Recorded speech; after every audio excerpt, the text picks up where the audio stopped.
Hello दोस्तों, स्वागत है हमारे चैनल पर जिसका नाम है सक्सेस.com। दोस्तों खूब मन लगा कर पढ़िए, कोई भी चीज टफ नहीं होता है। कहा जाता है ना दोस्तों कि कौन कहता है कि आसमान में सुराख नहीं होता, एक पत्थर तो तबीयत से उछालो यारो। तो कभी भी किसी चीज को टफ मत समझना और ये सोचना कि हमसे निकलेगा और हम ही से ही निकलेगा, ये सोचकर तैयारी करिएगा। बी पॉजिटिव दोस्तों, तैयारी पॉजिटिव का नाम है, नेगेटिव में कभी नहीं जाना है। आप लोग को खूब मन लगाकर पढ़ना है। चलिए हम लोग शुरू करते हैं अपना टेस्ट सीरीज। ठीक है, कहता है कि भारत में सबसे पहले स्वर्ण मुद्रा किसने जारी किया। ठीक है, भारत में सबसे पहले स्वर्ण मुद्रा किसने जारी किया। ऑप्शन है आपके पास मिनांडर, विम कटफिसेस, ठीक है, विम कटफिसेस है ये, ठीक है, विम कटफिसेस, कनिष्क, इनमें से कोई नहीं। बहुत इंपॉर्टेंट क्वेश्चन है और ये परीक्षा में ये सब क्वेश्चन आते रहते हैं प्राचीन भारत से। बताइए इसमें क्या होगा दोस्तों। इसमें होगा मिनांडर, याद रखिएगा। ए नंबर है, ऑप्शन होगा आपका। याद रखिएगा, कुछ बातों को ध्यान रखना है। ठीक है, भारत में सबसे पहले स्वर्ण सिक्का याद रखिएगा किसने जारी किया। तो याद रखिएगा यही थे इंडो यूनानी शासक, इसको कहते थे इंडो यूनानी शासक। याद रखिएगा बाबू, इंडो यूनानी शासक जिसका नाम क्या था, मिनांडर। ठीक है, लेकिन दोस्तों एक चीज और बात है कि ये जो विम कटफिसेस है ना, विम कटफिसेस, इन्होंने, ये किस वंश से हैं, तो ये कुषाण वंश के हैं। ठीक है, और इन्होंने कुषाण वंश के शासक के रूप में,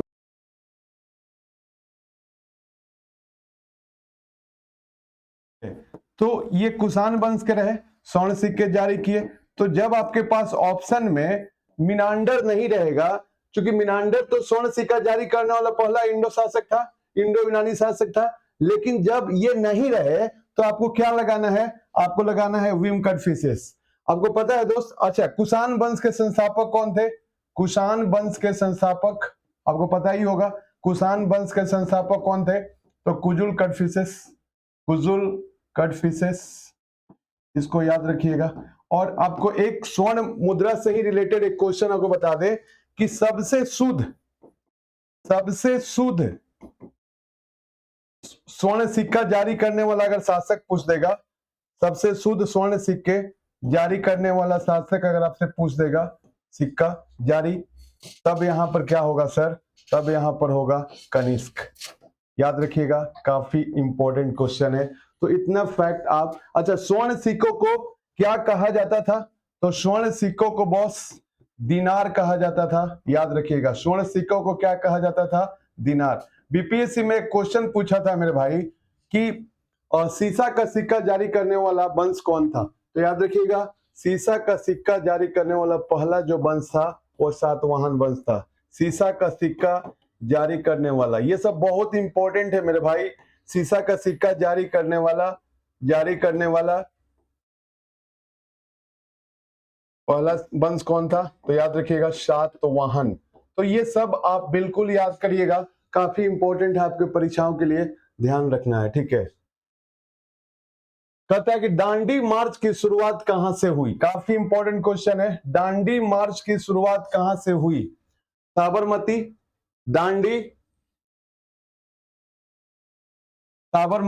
दांडी, सूरत, इनमें से कोई नहीं। क्या होगा दोस्त बताइए, काफी इंपॉर्टेंट क्वेश्चन है।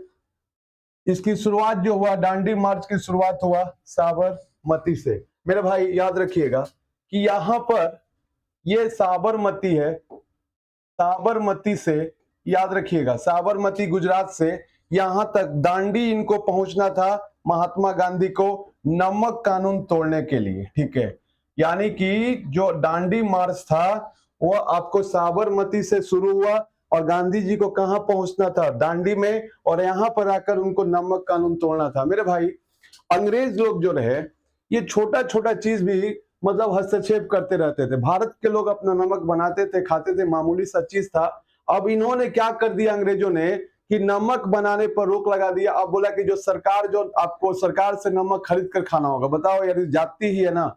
तो गांधी जी ने इस नमक कानून को तोड़ने के लिए साबरमती आश्रम से दांडी तक गए। इसी को हम लोग कहते हैं दांडी मार्च। और याद रखिएगा, दांडी मार्च की जो शुरुआत हुआ मेरे भाई, वह हुआ 12 मार्च 1930 और साबरमती से दांडी तक की यात्रा को दांडी मार्च कहते हैं, इसको याद रखिएगा। और दांडी पहुंचे वो 5 अप्रैल 1930 को, और 6 अप्रैल 1930 को इन्होंने क्या किया, नमक कानून क्या कर दिया, तोड़ा।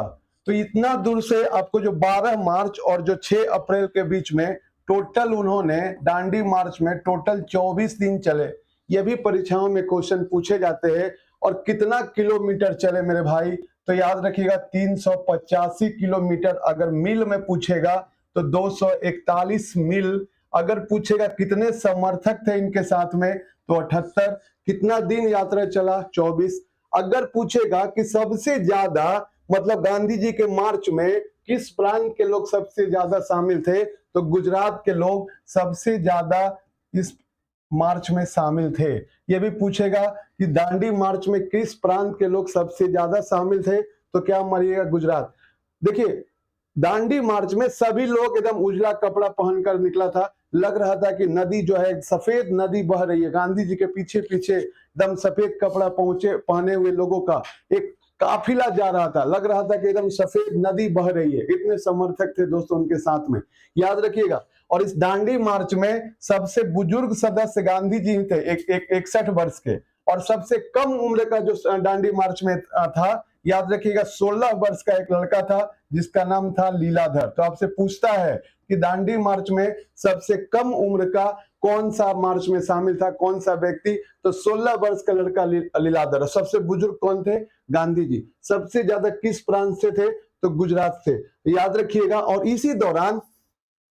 इसी दौरान याद रखिएगा एक भजन था, या गीत कहो, भजन ही कहो, याद रखिएगा, रघुपति राघव राजा राम। ठीक है, गांधी जी इस भजन को पूरा रास्ता गुनगुनाते रहे, रघुपति राघव राजा राम, रघुपति राघव राजा राम। तो याद रखिए गांधी जी का ये मतलब जो भजन है, इसको यूज करते मतलब सबने दांडी मार्च के दौरान इन्होंने क्या किया, इस भजन का खूब सारा भजन को गाते रहते थे। लेकिन गांधी जी का जो प्रसिद्ध या प्रिय भजन अगर पूछ देगा, प्रसिद्ध या प्रिय भजन, तो गांधी जी का जो प्रसिद्ध जो भजन है वो वैष्णव जनते कहिए पीर पराई जानी न। याद रखिए गांधी जी का ये वैष्णव जनते कहिए, ठीक है, ये प्रिय भजन था। ये सब चीज आप क्या रखिएगा, याद रखिएगा। और एक बात और याद रखिएगा मेरे भाई कि दांडी मार्च के दौरान गांधी जी के साथ एक विदेशी पत्रकार भी था जिसका नाम क्या था, वेब मिलर, वेब मिलर। तो ये सभी आप याद रखिएगा। दांडी मार्च की शुरुआत होती है 12 मार्च 1930, टोटल 24 दिन, 78 समर्थक, 385 किलोमीटर, 241 मील। गांधी जी सबसे बुजुर्ग, सबसे नौजवान लीलाधर, और ये सब भजन और ये सब काफी इंपॉर्टेंट है, ध्यान देना है। ठीक है, भारत में वरीयता क्रम में निम्न में से पहले कौन आता है। ठीक है, पहले इसको याद रख लीजिएगा, इसको उच्चतम न्यायालय का मुख्य न्यायाधीश, यानी कि ये बताना है कि भारत में वरीयता क्रम में निम्न में से पहले कौन आता है। ठीक है, तो इसमें क्या होगा, यूपीएससी के अध्यक्ष, मुख्य चुनाव आयुक्त, नियंत्रक महालेखा परीक्षक, उच्चतम न्यायालय का मुख्य न्यायाधीश। क्या होगा मेरे भाई, इसमें जो होगा याद रखिएगा, इसमें जो होगा उच्चतम न्यायालय का मुख्य न्यायाधीश डी। आप कुछ जो है देखो, आपको बीपीएससी हो चाहे दरोगा हो चाहे अन्य कोई भी एग्जाम हो, इतना जान लीजिए कि वरीयता क्रम से आने का संभावना एक क्वेश्चन का रहता है भाई। तो थोड़ा सा दिमाग में रखना है, 8-10 का नाम आपको दिमाग में रखना है। पहला स्थान पे कौन आएंगे, राष्ट्रपति। वरीयता क्रम में पहले कौन आएंगे, राष्ट्रपति। दूसरा कौन आएंगे मेरे भाई, तो दूसरा आएंगे उपराष्ट्रपति। ये सब याद करके रखिएगा, लिखिएगा। ठीक है, तीसरा कौन आएंगे, हमारे प्रधानमंत्री, ये तीसरे रैंक पर आएंगे। ठीक है दोस्त, और चौथे नंबर पे कौन आएंगे, चौथे नंबर पर आएंगे विभिन्न राज्यों के राज्यपाल, विभिन्न राज्यों के राज्यपाल। ठीक है मेरे भाई, और पांचवें नंबर पे कौन आएंगे, जो पूर्व राष्ट्रपति हैं, जो पूर्व में राष्ट्रपति रह चुके हैं। ये कम से कम इतना जरूर दिमाग में रखिएगा, आंसर निकाल लोगे आप। और 5 के कम में कौन आएंगे, याद रखिएगा उप प्रधानमंत्री, याद रखिएगा उप प्रधानमंत्री 5 के कम में आएंगे, याद रखिएगा उप प्रधानमंत्री, ठीक है। छठे नंबर पे कौन आएंगे, तो छठे नंबर पे ही आ जाएंगे आपका उच्चतम न्यायालय के उच्चतम न्यायालय के उच्चतम न्यायालय के मुख्य न्यायाधीश, उच्चतम न्यायालय के मुख्य न्यायाधीश प्लस लोकसभा का अध्यक्ष, लोकसभा का अध्यक्ष, ये आएंगे छठे नंबर पे, ठीक है। याद रखिएगा इसको, ठीक है। और याद रख लेना एक और 7वें नंबर पे कौन आएंगे, तो कैबिनेट मंत्री, जो भी कैबिनेट मंत्री हैं वो आपको आएंगे 7वें नंबर पे, ठीक है। राज्यों के मुख्यमंत्री भी इसी में आते हैं, राज्यों के मुख्यमंत्री भी इसी में आते हैं, राज्यों के मुख्यमंत्री भी क्या होते हैं, इसी में आते हैं। नीति आयोग के उपाध्यक्ष, नीति आयोग के उपाध्यक्ष, ठीक है, इसी में आएंगे 7वें क्रम में ही, याद रखिएगा, ठीक है। और जो सदन है, सदन में जो विपक्ष के नेता होते हैं, सदन में जो विपक्ष के नेता होते हैं वो भी आपको इसी में 7वें रैंक पे आते हैं। अच्छा एक चीज बताइएगा कि लोकसभा या राज्यसभा में विपक्ष का नेता बनने के लिए कितना सदस्य उसका होना चाहिए, किसी भी पार्टी का कितना सदस्य होना चाहिए लोकसभा या राज्यसभा में विपक्ष का नेता बनने के लिए, चलिए याद रखिएगा। और 7 का जो क है, इसमें भारत रत्न जो विजेता हैं उनका रैंकिंग रखा गया है 7 के क में, भारत रत्न के विजेता को रैंकिंग को रखा गया है 7 के क में। 8 में क्या है सर, तो 8 में राजदूत है, राजदूत 8वें रैंक पर है, याद रखिएगा। और जो 9वें पर है, याद रखिएगा ये भी काफी इंपॉर्टेंट है, उच्चतम न्यायालय के न्यायाधीश, उच्चतम न्यायालय के, देखो यहां पर है उच्चतम न्यायालय के मुख्य न्यायाधीश है 6ठे नंबर पे, लेकिन 9 नंबर पे उच्चतम न्यायालय के न्यायाधीश, उच्चतम न्यायालय के न्यायाधीश, याद रखिएगा उच्चतम न्यायालय के न्यायाधीश। और 9 के क में कौन होंगे मेरे भाई, ये भी काफी इंपॉर्टेंट है, मुख्य निर्वाचन आयुक्त, मुख्य निर्वाचन आयुक्त। और कौन होंगे, कैग, कैग मतलब कंट्रोलर ऑडिटर जनरल, मतलब नियंत्रक महालेखा परीक्षक। और याद रखिएगा 10 में, 10 भी काफी इंपॉर्टेंट है, लोकसभा के उपाध्यक्ष। देखो लोकसभा का जो अध्यक्ष हैं ये आपको 6ठे नंबर पे है, लेकिन लोकसभा के उपाध्यक्ष, लोकसभा के उपाध्यक्ष और राज्यसभा के उपसभापति और राज्यसभा के उपसभापति, तो ये सभी आप जो है 10 को आपको क्या कर लेना है, कम से कम इतना आपको याद करके रखना है, ठीक है। तो देख लीजिए यहाँ पर जो सबसे वरीयता में पहले आएंगे कौन आएंगे, उच्चतम न्यायालय के मुख्य न्यायाधीश आएंगे, ये सभी आपको दिमाग में रखना है मेरे भाई, वेरी वेरी इंपॉर्टेंट है आपके परीक्षाओं के लिए, इस चीज को याद रखिएगा, ठीक है। और पूरा वीडियो को यार देखने का प्रयास करो, उससे क्या होगा आपका कि बहुत सारी फैक्ट आपको समझ में आएगा और आपके एग्जाम के लिए क्या होगा वो सब इंपॉर्टेंट होगा, क्योंकि ये सभी क्वेश्चन जो है परीक्षा के पैटर्न के हिसाब से सेट किए जाते हैं जो आपके लिए फायदेमंद होंगे, ठीक है दोस्तों। चलिए आगे है कि धन विधेयक की प्रक्रिया का वर्णन किस अनुच्छेद में है, 110, 117, 109, 108, काफी इंपॉर्टेंट है, इसको बताइए, ठीक है, कि धन विधेयक की प्रक्रिया का वर्णन किस अनुच्छेद में है, ठीक है। क्या लग रहा है 110 होगा, 110 होगा, नहीं सर 109 होगा। धन विधेयक की परिभाषा याद रखिएगा मेरे मालिक, धन विधेयक की परिभाषा, धन विधेयक की परिभाषा, ठीक है, परिभाषा का वर्णन है 110 में। और धन विधेयक की प्रक्रिया, धन विधेयक की प्रक्रिया का वर्णन है, बता रहे हैं ये प्रक्रिया क्या है, धन विधेयक की जो प्रक्रिया है ना सर, ये प्रक्रिया का वर्णन है 109 में। अच्छा 117 में क्या है सर, वित्त विधेयक है, 117 में क्या है, फाइनेंस बिल, वित्त विधेयक।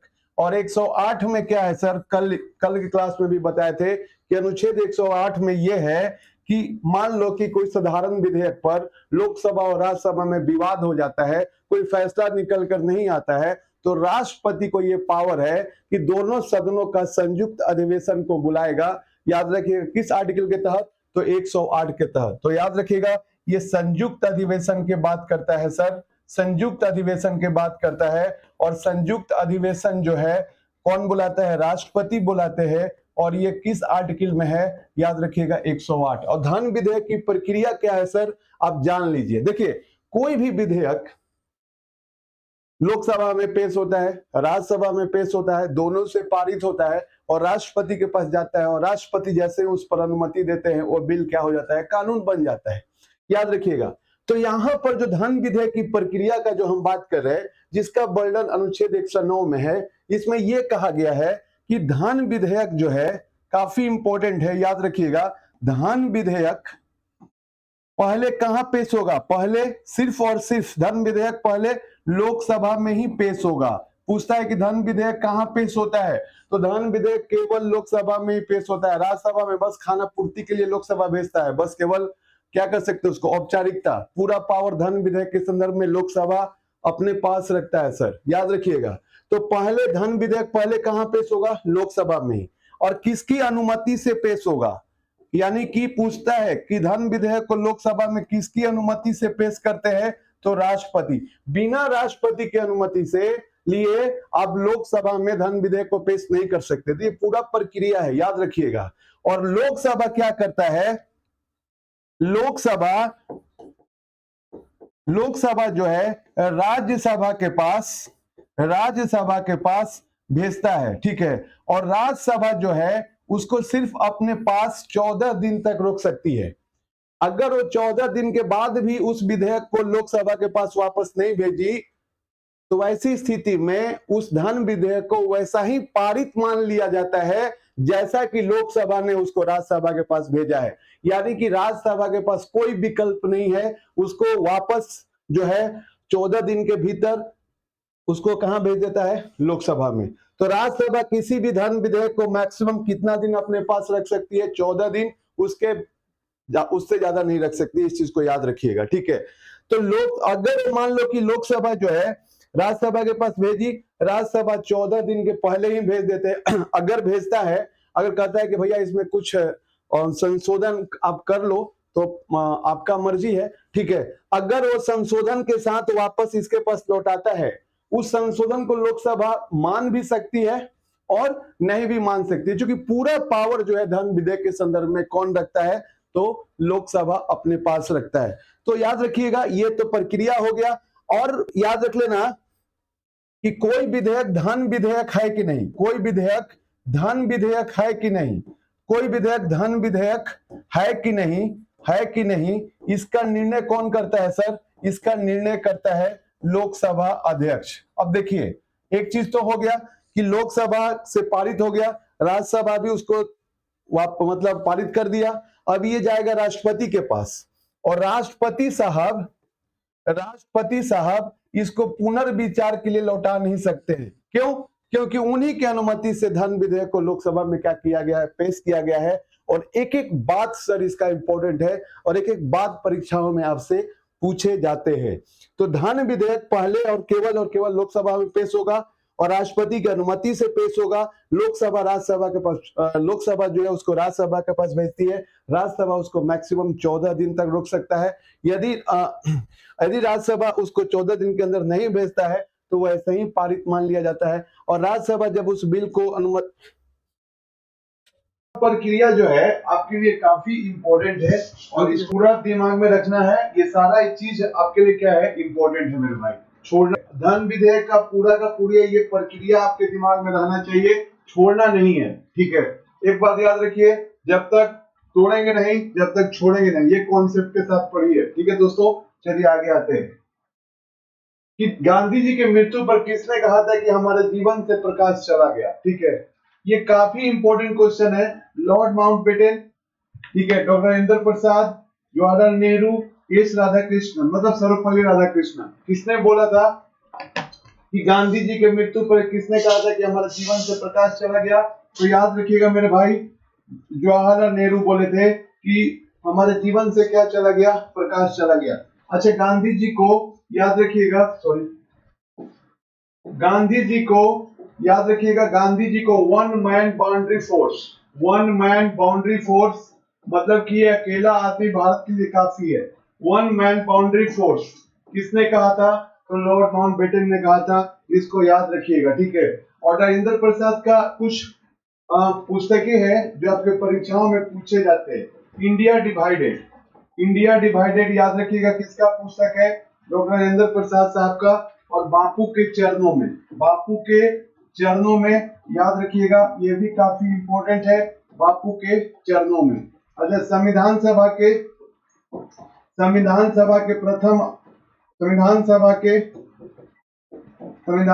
के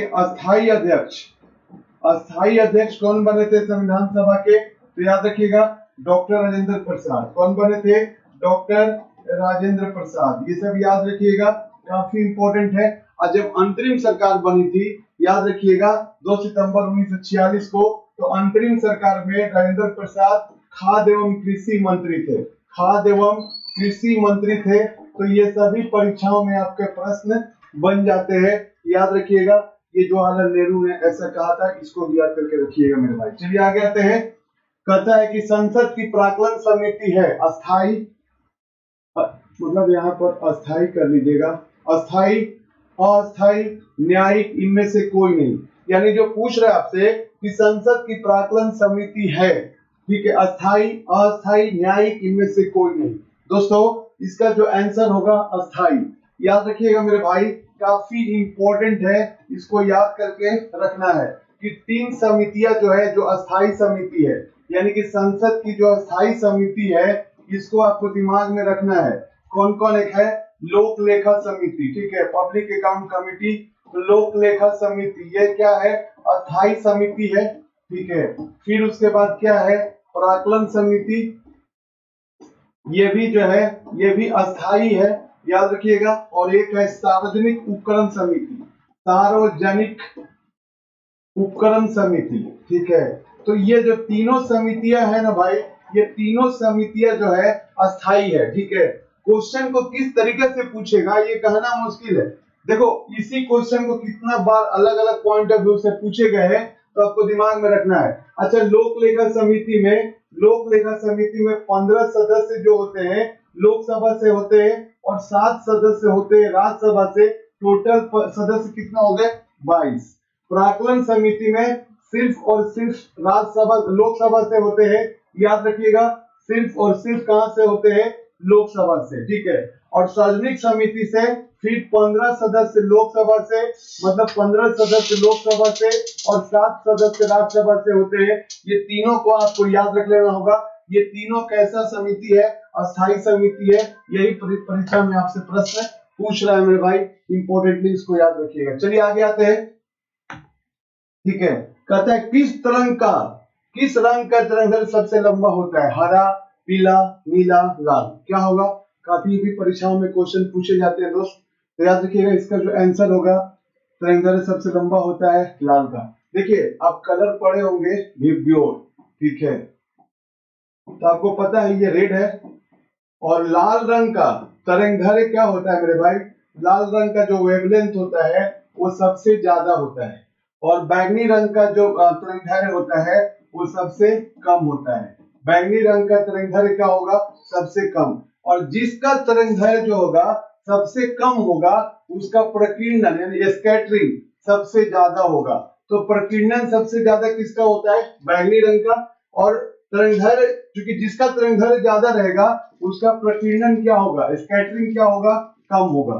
जिसका तरंगदैर्घ्य ज्यादा होगा उसका प्रकीर्णन क्या होगा, कम। और जिसका तरंगदैर्घ्य कम होगा उसका प्रकीर्णन क्या होगा, ज्यादा। तो बैंगनी रंग का तरंगदैर्घ्य कम होता है, प्रकीर्णन सबसे ज्यादा होता है। लाल रंग का तरंगदैर्घ्य सबसे ज्यादा होता है और प्रकीर्णन सबसे क्या होता है, कम होता है। इसी रेशियो में आप कर सकते हो, यानी कि जैसे जैसे तुम बाएं से दाएं जा रहे हो, आपका तरंगदैर्घ्य क्या हो रहा है, आपका तरंगदैर्घ्य बढ़ते जा रहा है। और जैसे जैसे बाएं से आप दाएं जा रहे हो, आपका प्रकीर्णन क्या हो रहा है, कम हो रहा है। इस चीज को भी आप याद रखिएगा, काफी इंपॉर्टेंट क्वेश्चन है, परीक्षाओं में पूछ दिए जाते हैं। आगे आइए, ठोसों में ऊष्मा का संचरण किस विधि से होता है, चालन, संवहन, विकिरण, इनमें से कोई नहीं। जल्दी से बताइए, बहुत इंपॉर्टेंट क्वेश्चन है, दरोगा में आया हुआ क्वेश्चन है, ईएसआई में आया था, मेंस में। याद रखिएगा, चालन, संवहन, विकिरण, क्या होगा, ठोस में पूछ रहा है, तो याद रखिएगा चालन। मेरे भाई ऊष्मा संचरण की 3 विधियां हैं, और इस तीनों विधि को एकदम फटाफट से याद कर लीजिएगा, ठीक है। एक होते हैं चालन, ये ऊष्मा संचरण की 3 विधियां हैं, ठीक है, ऊष्मा संचरण की याद रखिएगा विधि। तो याद रखिएगा चालन, एक होते हैं संवहन, एक होते हैं संवहन और एक होते हैं विकिरण, ठीक है मेरे भाई। तो याद रखिएगा जो ठोसों में ऊष्मा का संचरण होगा, ठोसों में, तो होगा चालन विधि से। जैसे आप देखते हो कोई लोहा है, अब लोहा लो, लोहा का कोई एक पार्ट गर्म हुआ, फिर उससे अगला पार्ट गर्म हुआ, फिर अगला पार्ट गर्म हुआ, और ऐसे ऐसे सटते सटते पूरा लोहा क्या हो जाता है, गर्म। यानी कि लोहा में या ठोस में किसी प्रकार से ऊष्मा का जो संचरण होगा वो कौन विधि से होगा, चालन विधि से। और याद रखिएगा गैस में और द्रव्य में, गैस और द्रव्य में ऊष्मा का जो संचरण होगा कौन सा विधि से होगा, संवहन विधि से। और सूर्य भगवान से जो रोशनी पृथ्वी तक पहुंचती है वो कौन सा विधि से पहुंचती है, तो याद रखिएगा वो है विकिरण विधि। जिसका मान लो कि जिसका ताप, जिस वस्तु का ताप 100 डिग्री सेंटीग्रेड या उससे अधिक है वो रेडिएशन रिलीज करते हैं। तो सूर्य से पृथ्वी तक जो आपको आते हैं किरण, वो किस विधि से आते हैं, तो विकिरण विधि से आते हैं। तो ये भी परीक्षाओं में प्रश्न आपका पूछे जाते हैं। संवहन विधि से कौन गर्म होगा, गैस द्रव। देखते हो अब गैस में क्या होता है कि पहले चाहे द्रव आप देखते हो कि मान लो ये द्रव है, ये लिक्विड है, नीचे से हम लोग उसको फ्लेम दे रहे हैं, आग दे रहे हैं, तो नीचे वाला भाग क्या हो जाता है, गर्म हो जाता है, और नीचे वाला भाग गर्म होकर ऊपर उठ जाता है, फिर ऊपर वाला भाग नीचे आता है, ये भी गर्म होकर फिर ऊपर उठ जाता है। तो ऐसे ऐसे ऐसे ऐसे जो पूरा जो संचलन होता है, याद रखिएगा ये होता है संवहन विधि, और धीरे धीरे पूरा पार्ट क्या हो जाता है, गर्म। तो गैस और द्रव में ऊष्मा का जो संचलन होता है कौन सा विधि, संवहन, ठोस में चालन, और सूर्य से जो किरण हमारे पृथ्वी तक आती है वो कौन सा विधि से आती है, विकिरण विधि। तो ये ऊष्मा संचरण की 3 विधियां है, याद रखिएगा, काफी इंपॉर्टेंट है। ठीक है, आगे आइए। निम्न में से कौन सा प्राकृतिक परितंत्र का उदाहरण है, सर ये ईएसआई दरोगा में आया हुआ प्रश्न है, ठीक है।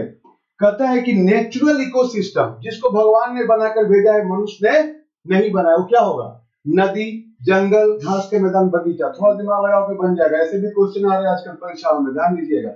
इसमें जो आंसर होगा इसका क्या होगा, बगीचा। दोस्तों थोड़ा सा आप इसको आपको बता दें कि नेचुरल इकोसिस्टम यानी कि प्राकृतिक परितंत्र, नेचुरल इकोसिस्टम, ठीक है, नेचुरल इकोसिस्टम, एक होते हैं सिंथेटिक या जिसको मनुष्य ने बनाया, मैन मेड कह सकते हो, मैन मेड इकोसिस्टम यानी कि अप्राकृतिक, मैन मेड इकोसिस्टम, ठीक है।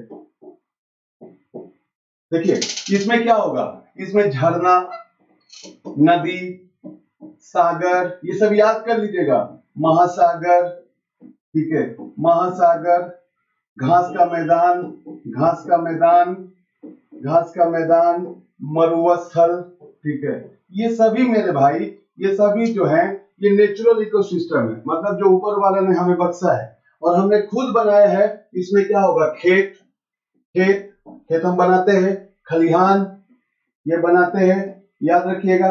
बगीचा, बगीचा भगवान नहीं भेजे, हम खुद लगाते हैं, बगीचा बनाते हैं, याद रखिएगा।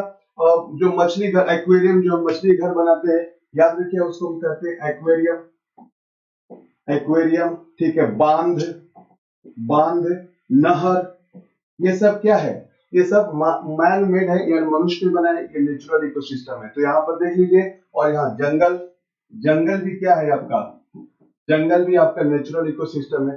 तो बगीचा आपका किसमें आ जाएगा, प्राकृतिक नहीं है, ये मैन मेड है। प्राकृतिक में नदी आ जाएगा, जंगल आ जाएगा, घास का मैदान आ जाएगा, ये बगीचा मैन मेड है। बहुत इंपॉर्टेंट है मेरे भाई, इस तरीका से पढ़िए, ठीक। आगे आइए। ग्रीष्म ऋतु में होने वाली वर्षा को कहां पर आम्र वर्षा कहते हैं। ये 3 बार से ये बीपीएससी भी इस बार पूछा है, और 2 बार ये दरोगा में ऐसे इस क्वेश्चन में घुमा फिरा कर पूछा गया है। याद रखिएगा इसमें क्या होगा आंसर, राजस्थान, केरल, असम, पश्चिम बंगाल, क्या होगा मेरे भाई। तो याद रखिएगा जिसका आंसर जो होगा, और क्या पूछ रहा है, आम्र वर्षा, आम्र वर्षा होगा केरल। दोस्तों थोड़ा समझने का है, ठीक है, थोड़ा सा समझने का है, ठीक है, बहुत इंपॉर्टेंट पार्ट है आपके परीक्षाओं के लिए। देखिए ये तिब्बत है, ठीक है, ये तिब्बत है मेरे भाई।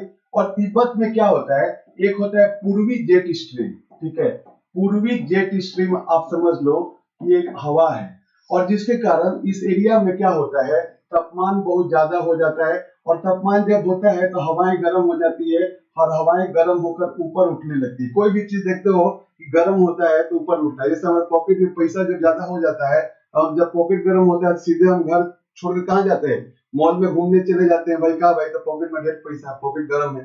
तो वैसे ही जब हवाएं भी गर्म होती है तो क्या होती है, ऊपर उठती है, और फिर ये हवाएं जो है भारत की ओर इधर रुख करती है।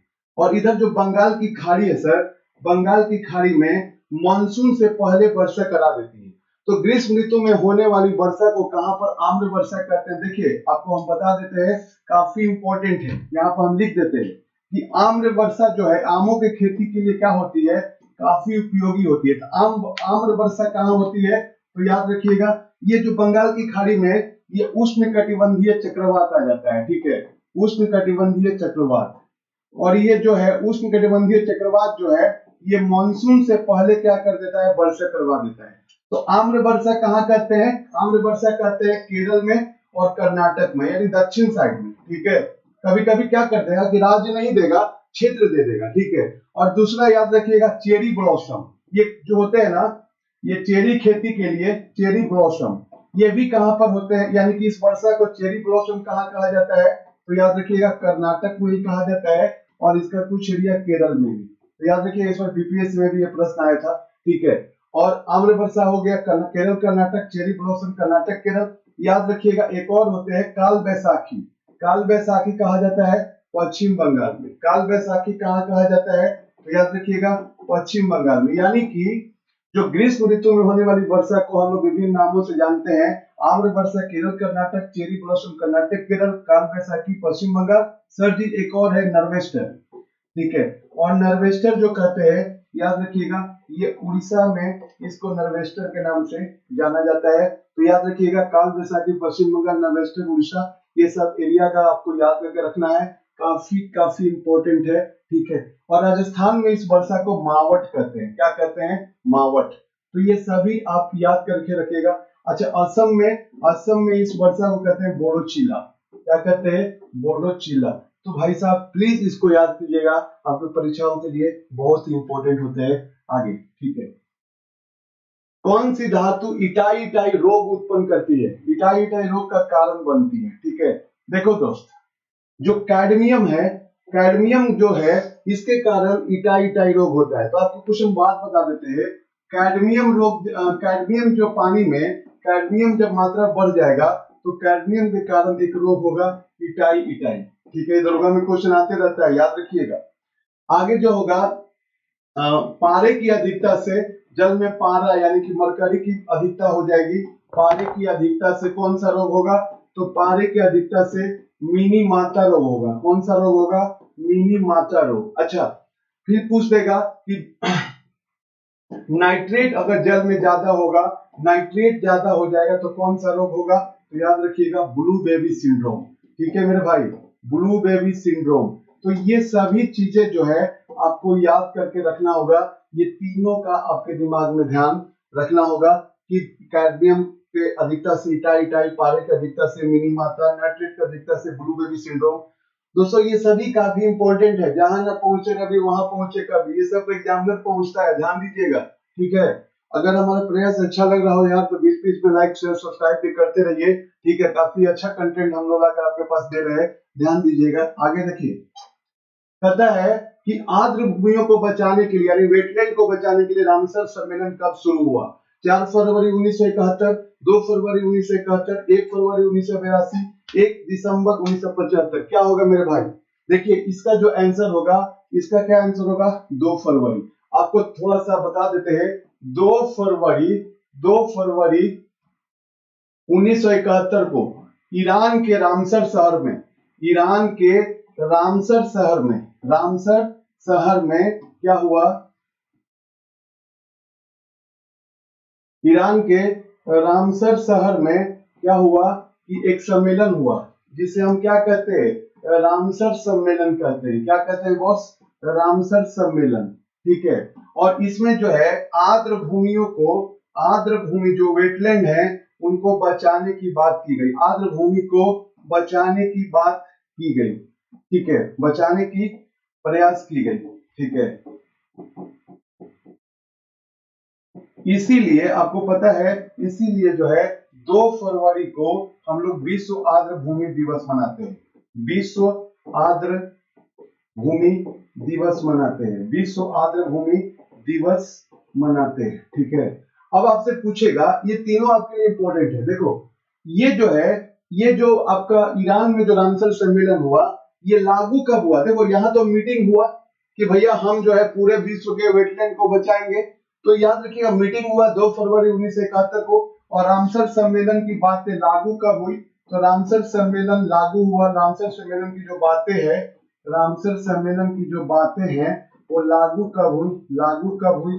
तो याद रखिएगा लागू हुई 21 दिसंबर 1975 को। लेकिन भारत कब शामिल हुआ? ये भी इंपॉर्टेंट है कि भारत भी अपने वेटलैंड को बचाने के लिए प्रयास किया और बोला कि हम भी इसमें शामिल होंगे। भारत कब शामिल हुआ? तो 1 फरवरी 1982 को भी भारत क्या हो गया? इसमें शामिल हो गया। तो ये सब आपके परीक्षाओं के लिए इंपॉर्टेंट है। अब देखिए एक चीज और बता दे, अगर पूछे कि भारत में अभी टोटल रामसर साइट कितने हैं, तो 75 है।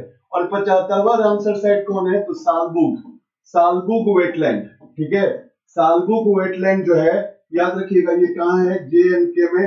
तो याद रखिएगा भारत का 75वां रामसर साइट कौन है? सालबुग। दरोगा में क्वेश्चन आया था कि भारत का सबसे बड़ा रामसर साइट, भारत का सबसे बड़ा, याद रखिएगा रामसर साइट, भारत का सबसे बड़ा रामसर साइट्स कौन है बाबू? तो याद रखिएगा वो है सुंदरबन, सुंदरबन डेल्टा। और ये सुंदरबन पश्चिम बंगाल में, आप तो जानते ही हैं। अगर पूछेगा कि सबसे छोटा, ये दरोगा में पूछा था, ठीक है, ये साइन है कि सबसे छोटा रामसर साइट, सबसे छोटा रामसर साइट भारत में, सबसे छोटा रामसर साइट्स भारत में, सबसे छोटा रामसर साइट्स भारत में कौन है बाबू? तो रेणुका झील है। कौन है? रेणुका झील है। और रेणुका झील कहाँ है बाबू? तो याद रखिएगा रेणुका झील जो है, याद रखिएगा हिमाचल प्रदेश में। कहां पर है?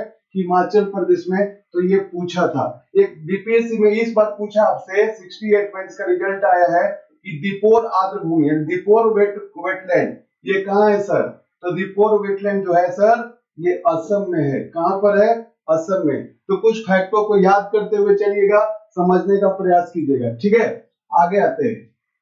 कियोटो प्रोटोकॉल में से निम्न से किसके साथ जुड़ा हुआ है? औषधि पौधे, ग्रीन हाउस गैस, परमाणु अपशिष्ट, जलवायु परिवर्तन से किससे रिलेटेड है मेरे भाई? काफी इंपॉर्टेंट क्वेश्चन है, याद रखिएगा ग्रीन हाउस गैसों से रिलेटेड है। अच्छा, कियोटो प्रोटोकॉल जो है, कियोटो प्रोटोकॉल, ठीक है, कल भी आपको टेस्ट में हम दिए थे, परसों वाला में। कियोटो प्रोटोकॉल कब आया था सर? तो कियोटो प्रोटोकॉल 1997 में आया था सर। और लागू कब हुआ था सर? तो 2005 में। और इसमें कहा गया था कि जो ग्रीन हाउस गैस है सर, जो ग्रीन हाउस गैस है, इसको रोकना क्या है? कम करना बहुत जरूरी है, वरना पृथ्वी का वातावरण क्या हो जाएगा? काफी गर्म हो रहा है। तो इस सब पर आप ध्यान दीजिएगा, काफी इंपॉर्टेंट क्वेश्चन है। ठीक है, अच्छा कुछ आपको बता दें कि ग्रीन हाउस गैस कौन कौन है। तो याद रखिएगा ग्रीन हाउस जो गैस है, याद रखिए कौन कौन है बाबू? मीथेन है, ठीक है। और कौन ग्रीन हाउस गैस है? याद रखिएगा CH4 है। फिर है आपका क्लोरोफ्लोरोकार्बन है, ठीक है, कार्बन डाइऑक्साइड है। और कौन है? कार्बन डाइऑक्साइड है, CH4 है, CFC है। और याद रखिएगा नाइट्रस ऑक्साइड है। ये सभी जो है आपके लिए काफी इंपॉर्टेंट हो जाते हैं परीक्षाओं के लिए। ठीक है, चलिए हम लोग आगे आते हैं। CH4 है, क्लोरोफ्लोरोकार्बन है, CO2 है, N2, याद रखिएगा इसको। आगे आते हैं। महासागर में डूबी हुई वस्तुओं का पता लगाने के लिए किस यंत्र का प्रयोग करते हैं? सोनार, रडार, एनेमोमीटर और पायरोमीटर। ठीक है, याद रखिएगा इसमें आंसर क्या होगा? इसमें आंसर होगा सोनार। दोस्तों सोनार जो होते हैं, सोनार का जो फुल फॉर्म होता है, याद रखिएगा काफी इंपॉर्टेंट है, साउंड नेविगेशन। ये दरोगा में आया हुआ प्रश्न है, sound navigation and ranging, sound navigation and ranging. याद रखिएगा ये होता है इंपॉर्टेंटली, इसका फुल फॉर्म होता है रडार। रडार जो है, रडार का फुल फॉर्म क्या होता है? रडार का फुल फॉर्म होता है रेडियो डिटेक्शन एंड रेंजिंग। याद रखिएगा रेडियो डिटेक्शन एंड रेंजिंग। ठीक है, ये सभी परीक्षाओं में आपसे प्रश्न पूछे जाते हैं। एनीमोमीटर, तो याद रखिएगा वायु का वेग निकालने के लिए, जानने के लिए वायु का वेग जानने के लिए किसका इस्तेमाल करते हैं सर? एनीमोमीटर। पायरोमीटर से क्या नापते हैं? तो उच्च ताप यानी हाई जो टेम्परेचर है उसको किस में मापते हैं? पायरोमीटर। तो ये सभी परीक्षाओं के लिए आपका क्या है, काफी इंपॉर्टेंट क्वेश्चन बन जाता है, याद रखिएगा। जल्दी तुरंत तुरंत खत्म होगा ये। कर्तव्य पथ पर 74वें गणतंत्र दिवस परेड के अवसर पर किस राज्य की झांकी ने पहला पुरस्कार जीता? तमिलनाडु, कर्नाटक, उत्तराखंड, पश्चिम बंगाल। क्या होगा मेरे भाई? याद रखिएगा इसका जो आंसर होगा उत्तराखंड होगा। अच्छा एक बात बताइए, 74वें गणतंत्र दिवस के मुख्य अतिथि कौन थे? याद रखिएगा अब्दुल्ला फतेह अल सीसी। अब्दुल्ला फतेह अल सीसी, फतेह अल सीसी। ये कहाँ के हैं सर? अब्दुल्ला फतेह अल सीसी कहाँ के हैं? याद रखिएगा मिस्र के हैं। कहाँ के हैं? तो ये सभी आपके परीक्षाओं के लिए काफी इंपॉर्टेंट हो जाते हैं। चलिए आगे आइए। साहित्य का नोबेल पुरस्कार 2022 किसने जीता? एनी एनॉक्स, एलेस, ये जो है एलेस ब्लेवात्स्की है, एलेस ब्लेवात्स्की, ठीक है। और गीतांजलि श्री स्वांते पावो। क्या होगा इसका आंसर? इसका आंसर होगा, याद रखिएगा, साहित्य का जो इस बार नोबेल पुरस्कार 2022 मिला एनी एनॉक्स को मिला। याद रखिएगा ये काफी इंपॉर्टेंट है। ये जो स्वांते पावो को मिला चिकित्सा के क्षेत्र में, चिकित्सा के क्षेत्र में याद रखिएगा इनको मिला। और ये गीतांजलि श्री हैं, गीतांजलि श्री हैं सर, इनको याद रखिएगा, इनको अंतरराष्ट्रीय बुकर पुरस्कार मिला है, अंतरराष्ट्रीय अंतरराष्ट्रीय बुकर पुरस्कार, याद रखिएगा। और जो अंतरराष्ट्रीय बुकर पुरस्कार है सर, ये कौन सी पुस्तक के लिए मिला है? द टॉम्ब ऑफ सैंड, याद रखिएगा, द टॉम्ब ऑफ सैंड के लिए मिला है। तो इसको भी आप याद करके रखिएगा, काफी इंपॉर्टेंट क्वेश्चन बन जाता है। अच्छा, नोबेल पुरस्कार की शुरुआत कब हुआ दोस्तों? तो 1901 में हुआ। आपको पता है अल्फ्रेड नोबल, अल्फ्रेड नोबल साहब के, मतलब अल्फ्रेड नोबल साहब के नाम पर उन्हीं के ट्रस्ट के पैसा को आपको नोबेल अवार्ड में दिया जाता है। तो याद रखिएगा 1901 में आपको अल्फ्रेड नोबल साहब के नाम पे यह नोबेल पुरस्कार की क्या हुआ, देने की शुरुआत हुआ। नोबेल पुरस्कार की शुरुआत हुआ 1901 में। दोस्तों एक चीज और याद रख लीजिएगा, कितने भारतीयों को मिला, इसको फटाफट आपको याद करवा देते हैं। देखिए 1913 में पहला व्यक्ति जो भारतीय रहे, याद रखिए, रविन्द्रनाथ टैगोर को साहित्य के क्षेत्र में मिला गीतांजलि पुस्तक के लिए। पहला, ये एशिया के पहला व्यक्ति रहे जिनको नोबेल पुरस्कार मिला। भारत के तो थे ही, पूरा एशिया में तो पूछे जाते हैं। और याद रखिएगा 1930 में सीवी रमन को मिला, याद रखिएगा, प्रकाश के प्रकीर्णन में, यानी कि इसको अगर आप देखोगे तो भौतिकी में, याद रख लेना भौतिकी में, और उनको साहित्य में मिला था, ठीक है, याद रखिएगा। और आपको इंपॉर्टेंट बात बता रहे, 1968 में मिला हरगोविंद खुराना को, हरगोविंद खुराना को मिला 1968 में, याद रखिएगा, हरगोविंद खुराना को। किस क्षेत्र में? तो चिकित्सा के क्षेत्र में। किस क्षेत्र में मिला?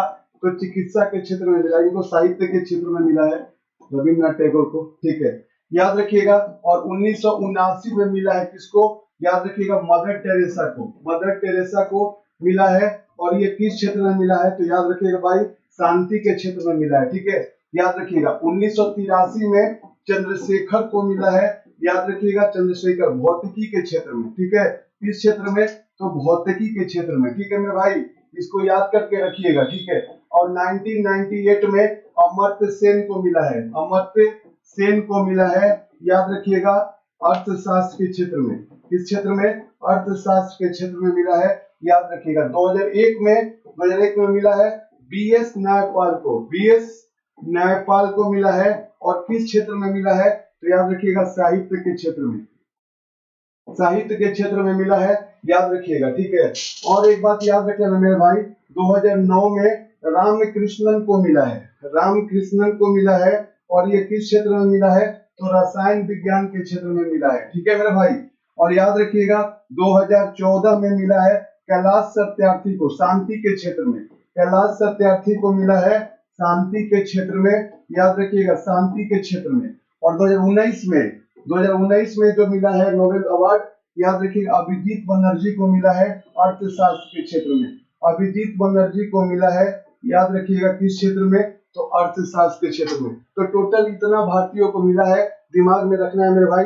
और एक चीज और याद रखिएगा कि अर्थशास्त्र में नोबेल पुरस्कार देने की परंपरा कब विकसित हुआ? 1969 में। और पहली बार अर्थशास्त्र का नोबेल पुरस्कार किसको मिला? तो रैगनर फ्रेस आपको कह सकते हो, और टिम्बर्गन को मिला। मेरे भाई ये सभी इंपॉर्टेंट है आपके परीक्षाओं के लिए, ठीक है। चलिए हम लोग आगे आते हैं। कहता है कि निम्न से कौन सुमेलित नहीं है? कौशल्या मातृत्व योजना छत्तीसगढ़, नारी को नमन हिमाचल प्रदेश, लाडली बहन योजना मध्य प्रदेश, लाडली लक्ष्मी योजना है। ये किस मतलब कौन सा इसमें सुमेलित नहीं है? ठीक है दोस्तों, इसमें सुमेलित नहीं है वो है डी। और याद रखिएगा ये उत्तर प्रदेश नहीं होगा, ये क्या होगा? मध्य प्रदेश। तो चलिए हमको आगे बढ़ता है, ठीक है। देखिए कहता है कि हुंड्रू जलप्रपात किस नदी पर है? स्वर्णरेखा ये नर्मदा है, नर्मदा। ये जो है याद रखिएगा शरावती, ठीक है। और ये जो है मांडवी, ये क्या है? मांडवी। सॉरी थोड़ा सा क्वेश्चन ये हो गया। तो हुंड्रू जलप्रपात दरोगा में आया हुआ प्रश्न है। तो हुंड्रू जलप्रपात किस नदी पर है? स्वर्णरेखा, नर्मदा, शरावती, मांडवी, कौन सा नदी होगा? तो याद रखिएगा मेरे भाई स्वर्णरेखा नदी। आपको बता दे, थोड़ा सा आपको बैक में लेके जाते हैं, थोड़ा सा आपको कंसेप्ट देते हैं। यहाँ पे ऊपर में आओगे तो झारखंड है, और झारखंड में याद रखिएगा कि यहीं पर क्या है? हुंड्रू जलप्रपात है, हुंड्रू जलप्रपात। और ये कौन से नदी पर है? तो याद रखिएगा स्वर्णरेखा नदी, ठीक है, स्वर्णरेखा नदी, ठीक है। और याद रख लेना ये जो है, आपको थोड़ा सा और बता दे, थोड़ा जगह यहाँ कम पड़ रहा है। देखिए अगर आप जाओगे तो याद रखिएगा मध्य प्रदेश में याद रखिएगा, मध्य प्रदेश में यहाँ पर है धुआंधार जलप्रपात। धुआंधार ये सभी पूछे जाते हैं, धुआंधार और कपिलधारा जलप्रपात। तो धुआंधार और कपिलधारा जलप्रपात कौन से नदी पर है? नर्मदा नदी पर। पुनासा जलप्रपात ये सभी जो है नर्मदा नदी पर है, याद रखिएगा। और याद रख लेना यहाँ पर कर्नाटक में भी जलप्रपात काफी है, याद रखिएगा। एक है कुंचिकल जलप्रपात, और कुंचिकल जलप्रपात जो है भारत का सबसे ऊंचाई पर स्थित जलप्रपात है। तो कुंचिकल जो जलप्रपात है बाबू, वो कहाँ पर है? तो कर्नाटक में है। और कौन सा नदी पे? तो वाराही नदी पर है, और सबसे ऊंचाई पर स्थित जलप्रपात है। फिर है जोग या गरसोपा जलप्रपात, जोग या गरसोपा या महात्मा गांधी जलप्रपात, याद रखिए ये भी कर्नाटक में है। और कौन से नदी पर है? तो शरावती नदी पर है। कौन सा नदी पर है? शरावती नदी। और कर्नाटक में एक और जलप्रपात है गोकक जलप्रपात। और गोकक जलप्रपात याद रखिएगा ये भी कर्नाटक में ही है, गोकक नदी पर है। कौन सा नदी पर? तो गोकक नदी पर है। इस चीज को आप याद रखिएगा, और ये सभी आपके परीक्षाओं के लिए इंपॉर्टेंट है। और देखो इधर है गोवा और इधर है कर्नाटक। तो गोवा और ये तीनों आप कर्नाटक में है, तीनों कहाँ है? कर्नाटक। और ये जो याद रखिएगा ये आपका गोवा है, ये गोवा है और कर्नाटक, और गोवा और कर्नाटक के बीच में है, इधर का में आया हुआ प्रश्न है दूध सागर जलप्रपात। और ये कौन सी नदी पर है? तो मांडवी नदी। लेकिन जब पूछे कौन से दो राज्य के सीमा पर है, तो गोवा और कर्नाटक राज्य की सीमा पर है मेरे भाई। काफी इंपॉर्टेंट है, ध्यान दीजिएगा, ठीक है। भारत का पहला ये काफी इंपॉर्टेंट है, भारत का पहला केवल रेलवे ब्रिज है ये, ठीक है। केवल रेलवे ब्रिज किस नदी पर बनाया गया है? याद रखिएगा एक ही क्वेश्चन और है, भारत का पहला केवल रेलवे ब्रिज किस नदी पर बनाया गया है? लूनी झेलम अंजी रावी, ठीक है। किस नदी पर बनाया गया मेरे भाई? याद रखिएगा ये काफी इंपॉर्टेंट है, अंजी नदी। और अंजी किसकी सहायक नदी है मेरे भाई? चिनाव की। और ये जो भारत का पहला, ये काफी मतलब आप देख लेना, कहना कि सर क्या बोल रहे थे, ये आने वाले किसी भी परीक्षाओं में आपको ये देखने को मिलेगा भविष्य में, याद रखिएगा। और किसकी सहायक नदी है? चिनाव की सहायक नदी है मेरे भाई। आपको बता दे कि ये सिंधु की क्या है? सहायक नदी है, याद रखिएगा। आपको यहाँ से आप बताए थे कि सिंधु नदी जो है कैलाश मानसरोवर जो तिब्बत में है, कैलाश मानसरोवर, और कैलाश मानसरोवर से एक नदी निकलती है सिंधु, याद रखिएगा। और ये सिंधु जो है दमचौक लद्दाख में, दमचौक से भारत में प्रवेश करती है, और ऐसे चिलास होते हुए अरब सागर में चली जाती है पाकिस्तान, ठीक है। तो इसी की सहायक नदी कौन है? चिनाब। मेरे भाई थोड़ा सा आपको बता देते हैं, काफी आपके लिए इंपॉर्टेंट है, इस चीज को याद रखिएगा, ठीक है। सिंधु की जो सहायक नदियां हैं, याद रखिएगा, आपको इंपॉर्टेंट है। देखो सिंधु ऐसे बह रही है, याद रखिएगा ये बाएं से मिलने वाली सहायक नदियां हैं, और ये क्या होगा? दाएं से मिलने वाली सहायक नदियां हैं। तो आपको बाएं से जो नदी इसमें मिल रही है, तो याद रखिएगा, जो इंपॉर्टेंट आपको याद करवा रहे हैं, देखिएगा, याद करके रखिएगा। एक है नदी झेलम, झेलम, ठीक है, और एक है चिनाव, ठीक है। इधर आपको अरब सागर है, तो याद रखिएगा जो झेलम नदी है, याद रखिएगा ये पानी अपने किसको दे देगी? याद रखिएगा ये पानी दे देगी आपको, ये पानी दे देगी चिनाव को, ठीक है, ये चिनाव को पानी दे देगी, ठीक है। ये हम ये बाएं दाएं से देखो, यहां से भी आप ऐसे भी कर सकते हो, ठीक है। ये तो मेन नदी है, ये तो मेन नदी है सिंधु।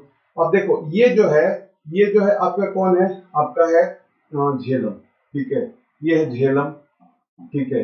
उसके बाद क्या होगा? ये होगा चिनाव, ठीक है, ये क्या होगा? चिनाव, ठीक है। और झेलम कहां से निकलती है? तो जम्मू कश्मीर के शेषनाग झील से आपको निकलती है झेलम नदी, ठीक है। चिनाव कहां से निकलेगी? तो याद रखिएगा बाड़ा लच्चा दर्रा, ठीक है, बाड़ा लच्चा दर्रा, याद रखिएगा ये कहां पर है? तो हिमाचल प्रदेश से निकलता है।